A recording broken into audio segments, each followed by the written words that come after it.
मीनू चिड़िया अपने घर से चली जाती है। कुछ दाना पानी ढूंढ के आती हूँ, बड़ी ही भूख लग रही है। मीनू चिड़िया अपने घर में बहुत ज़्यादा ही उदास बैठी हुई तो जंगल चली जाती है। मीनू चिड़िया बहुत दिल की अच्छी होती है और ऐसे ही जंगल जाती है तो उसको दाने चावलों के मिलते हैं। अरे अरे ये तो 2 दाने हैं। कालू भी आ जाता है। कालू भैया ये मेरे दाने हैं। कालू कहता है नहीं नहीं, इसको पहले मैंने देखा था। अच्छा कालू भैया ऐसा करते हैं। कालू कहता है अच्छा तो आप इसकी खिचड़ी बनाओ, दोनों मिलके बैठ के खाएंगे। फिर मीनू चिड़िया घर ले आती है, चावल निकालती है और चावलों की खिचड़ी बना रही थी मज़े मज़े की। कालू कौवा तो देख रहा था। आग भी जला लेते हैं और चावल भी डाल देते हैं, पानी भी भर के दो, फिर मज़े मज़े की खिचड़ी बनाते हैं कालू और मीनू चिड़िया।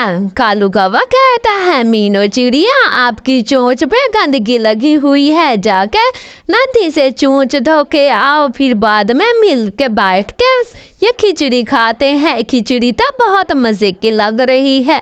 फिर कालू कौवे की बात सुन के मीनू चिड़िया नदी पे चली जाती है चोंच धोने के लिए और कालू कौवे के तो मुंह में पानी ही पानी आ रहा था। अरे अरे इतनी सी खिचड़ी मेरा पेट भरेगा कि वो मीनू चिड़िया खाएगी। फिर कालू कौवा शातिर होता है तो वो सारी खिचड़ी खा के लेता है। मीनू चिड़िया नदी के किनारे पे जाती है और इसको हरियाली नजर आती है। हरियाली बहन मैंने चावलों की बहुत अच्छी अच्छी खिचड़ी बनाई है, चल को आपको भी खिलाऊंगी और मैं भी खाती हूँ।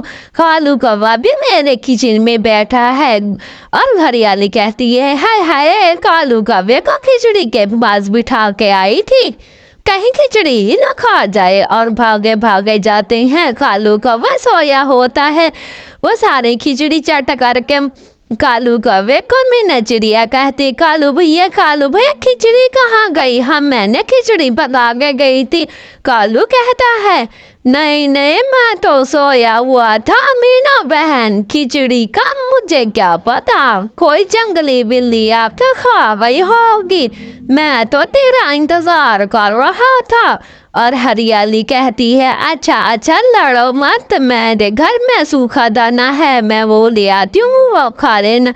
हरियाली भागी भागी जाती है और सूखा दाना लेने के लिए दोनों इंतजार में बैठे हुए तो और ले आती है। मीनू चिड़िया कहती है कालू भैया आप भी तो भूखे हो गए ना, दाना खा लो।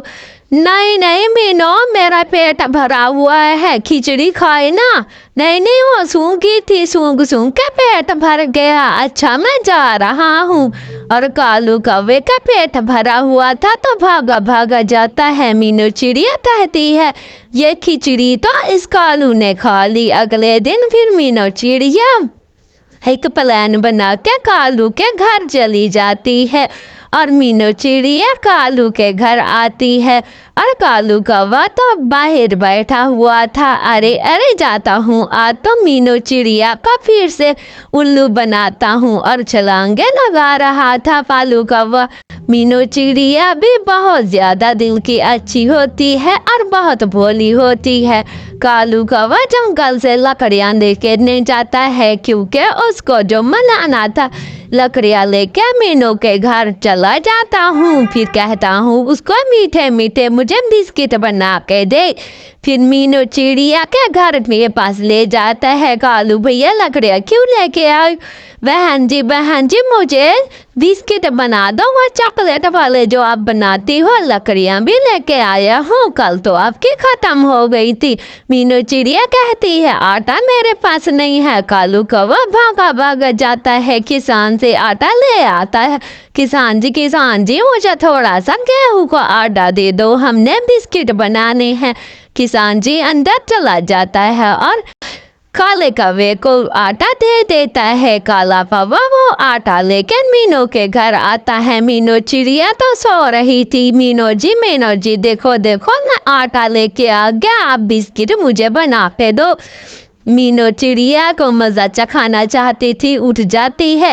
अरे कालू भैया आटा ले आए क्या? हाँ हाँ मैं आटा ले आया, जल्दी से बिस्किट बनाओ।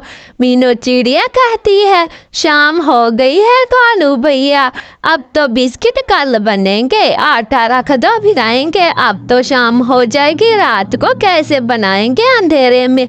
कालू कौवा वहां से चला जाता है। अगले दिन भी सुबह सुबह मीनू के घर जा रहा था मीनू चिड़िया और हरियाली और बिस्किट खा रहे थे, तो कालू कौवा देख लेता है और आ जाता है। मीनू बहन ये तो मेरे के बिस्किट हैं। हाँ हाँ तेरे आटे के बिस्किट हैं, हमारी कल खिचड़ी कैसे खा गए? अब